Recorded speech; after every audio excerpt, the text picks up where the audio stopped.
History is written by the victors and judged by those who weren't there. They call it genocide. But what if it was your daughter? Kidnapped, beaten, and raped in a terror tunnel. How far is too far to get her back? Before you accept their story, you have to see the whole truth. There's a man going around taking names. Because God's children are not for sale. I did not go to Israel for politics. I did not go to add my voice to the noise of pundits and spin, and nobody, not Israel or anyone else, offered to pay me anything, and nor would I even consider such an exchange. I went for one reason and one reason only, to see if God's children could be saved from violent jihadist militants. I needed to see with my own eyes. I needed to hear with my own ears. Because when the world can't agree on the truth, the only way forward is to stand where the suffering is, to hold their words in your hands, and to look into the eyes of God's little ones. Let me first say what must be said. Were there atrocities from both sides in the Gaza conflict with Israel? Yes. There always are in war, and it's never excusable. Is Israel perfect? No, it never has been. From Old Testament days to New Testament days until now. Has Israel intelligence been involved in unsavory activities? Do you really think I don't have these pedophile elites on my radar? Does America not have skeletons just as dark or perhaps even darker? Of course. But I still wear the American flag as a hope for the ideal, a hope for what ultimately someday will be.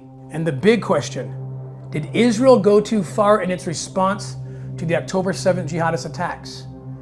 The Western media is convinced it did, and are writing the whole thing off as genocide, period. But what if it was your daughter that was kidnapped and being beaten and gang raped over and over in hidden Gazan bunkers and tunnels? What if it was your wife? As a matter of demographic comparison, what Hamas did to Israel would be akin to, say, the Nicaraguan army crossing our southern borders and killing over 44,000 of our citizens, kidnapping, beating, raping, and holding hostage close to 10,000 of our daughters, sons, nieces, and nephews. Imagine this. How bad would you want your people free? At what point would you tweet out or yell at your president that it is time to consign your daughter or your mother to a life of sex slavery in Nicaragua because you can no longer stomach the destruction inside Managua? Do you really want to stand 3,000 miles away from all this and then judge how far is too far? Many understandably are horrified by the destruction in Gaza, but they don't consider how Hamas had built an extensive terror tunnel network beneath homes and public buildings longer than the New York City subway system. The idea is for Hamas soldiers to hide in these tunnels along with Israeli hostages, knowing that all the cities above and the people living there automatically become human shields. And if Israel dares counterstrike the militants in the tunnels in an effort to get their people back and deter further attacks, they will be killing innocent people above. And that's exactly the point. Hamas then cries foul and genocide to the Western media, who they know don't have the time or inclination to figure out this whole tunnel scheme. So Western society simply parrots the media and also cried genocide. And as per Hamas's plan, Israel is the international villain, and a new state like Iran will perhaps be born of it. In Gaza, they have a tunnel network that is bigger than the London Tube, and not one civilian has been allowed in. The point being, the reason that civilians are dying in Gaza is that their government, Hamas, wants them to be killed and is doing everything possible to prevent them from surviving. It's not using the facilities it has to save them, it's deliberately putting them in harm's way. That's why it's happening. But if all you see are these horrific images of war and you don't think beyond that, a meme that is as stupid as that sounds convincing. To ensure these tunnels can never again be used to harm or exploit Israeli and Gazan children, Israel destroyed all the structures above them. A harsh reality that's hard to grasp for those who refuse to see it for themselves. Notwithstanding, some have even gone so far as to compare the destruction in Gaza to Harry Truman's 1945 decision to drop nuclear bombs on Hiroshima and Nagasaki. Is that crazy? Nope, it's human. I have studied Truman's decision until I've been blue in the face. Yes, there was a consensus in the United States that it was the only option to end World War II once and for all, and end it for everyone. There was also an even stronger consensus amongst millions of Japanese mothers and children, who very understandably believed that only the devil himself could have ordered such indiscriminate death and destruction upon the innocent. I try to understand both sides of the argument, and I have determined that I will never be settled with it. And I hope to God I never will be. But I'm also not alone. A deep study of Truman will conclude that he himself went to his grave unsettled with it, because he, like most of us, was in fact a decent human being. In fact, as American presidents go, he was actually one of the most decent presidents America has ever known. War is hell, and hell is hopelessly incomprehensible. Another applicable, thought-provoking question that may directly apply to October 7 and the Gaza destruction. With decades now separating us from Truman's fateful decision, consider now who you think those Japanese mothers would blame more for the vast destruction of their homeland. Emperor Hirohito, who ordered the unprovoked bombing of Pearl Harbor on December 7th, 1941, thus awakening the sleeping giant, as Japanese Admiral Yamamoto reportedly feared, or Harry Truman for responding. Another parallel should be considered when thinking upon the overwhelming Israeli response to October 7th. What was America's response to the 9/11 attacks? Whoever was ultimately responsible for those attacks, was the US response not totally over the top? How much death and destruction did America bring to innocent Afghanis and Iraqis? Thousands of Americans killed on 9/11, yet hundreds of thousands of Middle Eastern civilians killed in response. Is America also genocidal maniacs? Why do the same anti-Israeli podcasters splash American flags all over their marketing? Just like you're not prepared to admit that Israel is a terrorist organization. You're wrong. Why do they still honor America's brave soldiers who fought in these forever wars? Yet they would just as soon don a swastika on their hats as they would a Star of David. And they would just as soon interview a member of the Gestapo as they would even share the same air with an Israeli IDF soldier. I'm not justifying either of these actions against innocents. I'm just asking for perspective. And I'm hoping that perhaps future Israeli-Palestine history will provide more clarity on this almost impossible situation. In the meantime, let's do what we can now for all the children involved. And to do so, we must accept this reality. Hamas is desecrating God's children. I met families who told me how those who tried to flee after Israel publicly warned them that they were commencing their counteroffensive were gunned down. And not by Israel, but by Hamas. Mothers told me how Israeli gifted food for their children was seized by their terrorist leaders, Hamas, and sold on the black market. Gazan women described how their little ones were forced to the front lines, used as human shields for militants. What this is doing, Elizabeth, if we continue to turn over food to Hamas, which the UN is doing, it means that we prolong the war. It means that Hamas becomes strengthened. It means that they can hire more terrorists. It means they continue to control the civilian population. It means that they control Gaza. What did we fight this war for? To leave Hamas standing? Even though Western media don't want you to know about this oppression by Hamas of their own people, they must turn a blind eye to Hamas leaders who openly brag about it. On January 17, 2017, Hamas leader Ismail Haniyeh, an architect of the October 7 slaughter, declared, "Children are tools to be used against Israel. We will sacrifice them for the political support of the world." Then, immediately after the October 7 attack, Haniyeh again bragged, this time on a television interview, saying, "We need the blood of women, children, and the elderly of Gaza, so it awakens a revolutionary spirit." This is not liberation. This is not defense. This is the desecration of God's children. And let me be clear, God's children are not for sale. They are not pawns for profit or power or for propaganda. I made entry into Syria's war zone in the midst of the October 7th-like terror being viciously hurled upon Druze and Christian villages. I witnessed volunteer Israeli IDF soldiers and physicians already forward deployed, bravely providing rescue and recovery services for both Druze and Christian sufferers. I watched an 8-year-old girl named Christina die 2 feet in front of me.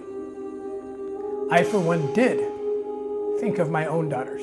I heard the voices of clergy in Syria like Father Tony Boutros of Al-Suada, who pleaded with the world from his burned church. He said, "We Christians, along with our Druze brothers, have always lived together in safety and security. But now our churches and homes have been burned. What happened to us is an inhumane act, and the world must look at it." His words confirm what I have witnessed. Faith communities under fire, children in danger, lies spreading faster than truth. And yet, there is hope. I have seen Druze and Christian families stand against the same darkness.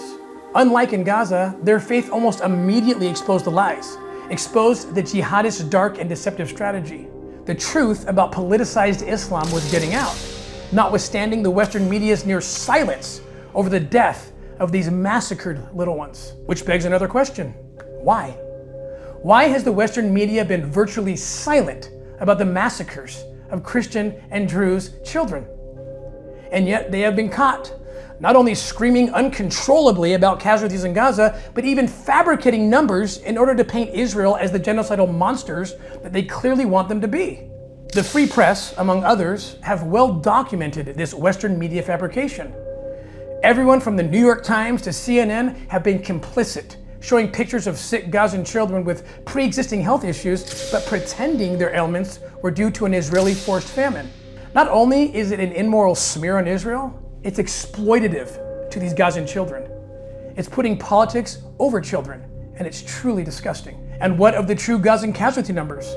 Media whistleblowers and watchdog groups have successfully unmasked the truth. The casualty numbers are only being reported by Hamas propagandists, to the point that even the UN had to almost half the number of Gazan casualties from their original reporting. And yet, while Western media lie about the casualties in Gaza, they say nothing about the truth that's happening to Christian and Jews just up the road. But the Christian and Jews have bravely been able to speak for themselves. They are regularly sending videos out of massacred and bloodied women and children, as jihadist bullets and bombs come crashing down on all of them. Even as I speak today, I am working daily, hourly, with brave Druze and Christian journalists inside the war zones who are sending me constant reports and raw, horrific videos, risking their lives to do the job that the New York Times refuses to do.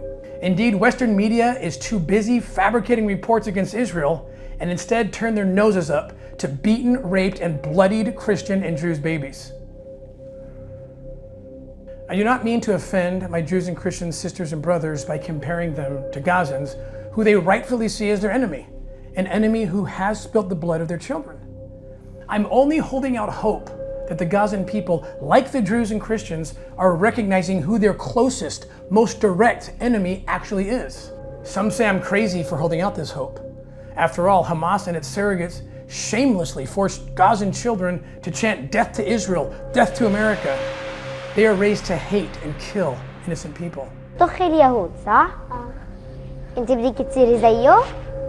ان شاء الله لما تكبري. لما طخ اليهود. But they also said Ronald Reagan was crazy for believing that the people of the Soviet Union as a whole were not necessarily responsible for the estimated 20 million deaths under Stalinist ideology. The Soviet people were also supposed to have been far too gone, too brainwashed. And yet Reagan, sensitive to God's love and mercy to every individual, identified what he called the underground church, which he said was being directed by what he called the divine plan. And in the end, when the impossible happened, even as the Berlin Wall fell, Reagan was at least mostly vindicated. Mr. Gorbachev, tear down this wall. Critics will inevitably say that I can't compare these two things, and they'll provide some good reasons. And we'll have to debate this issue further. But the social and spiritual revolution that happened in the dying days of the Soviet Union was nevertheless impossible. And I will always believe in the impossible, especially in the furtherance of the liberation of all God's children. I choose to have the hope of Reagan, even at the risk he took of being called ignorant and naive. My world vision is one seen principally through the eyes of children, all children, regardless of political ideology. Children don't belong to any political ideology, and that's why I don't either. And I have observed that when the well-being of children is the first and last question one considers when devising policy, the impossible often comes to pass. Heaven knows nobody deserves it more. And so, yeah, like Reagan, I'm a firm believer in divine plans. And so, yes, I do hold out hope. And I hope that the voices of Gazan mothers and their children can, like the Druze and like the Christians in Syria, can find their way out through the complicit and deceptive voices of the Western media, so that true and lasting liberation might be an option for them as well.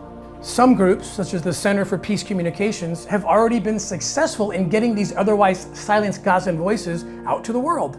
Perhaps these voices can stir a revolution. Perhaps these voices can lead the innocent children to some sort of relocation to some other land, a land far away from terrorist Hamas rule. I guess we'll just have to see. In the meantime, the inkhorn is being filled. Every betrayal, every child raped, every baby starved, every church burnt, every misleading reporter's pen, every uninformed podcaster's voice, it's all being written down. And history and heaven will remember who defended God's children and who betrayed them. I didn't go to Israel to argue. I went to testify. I saw, I heard, and I believe it. And I will not remain silent because God's children are not for sale.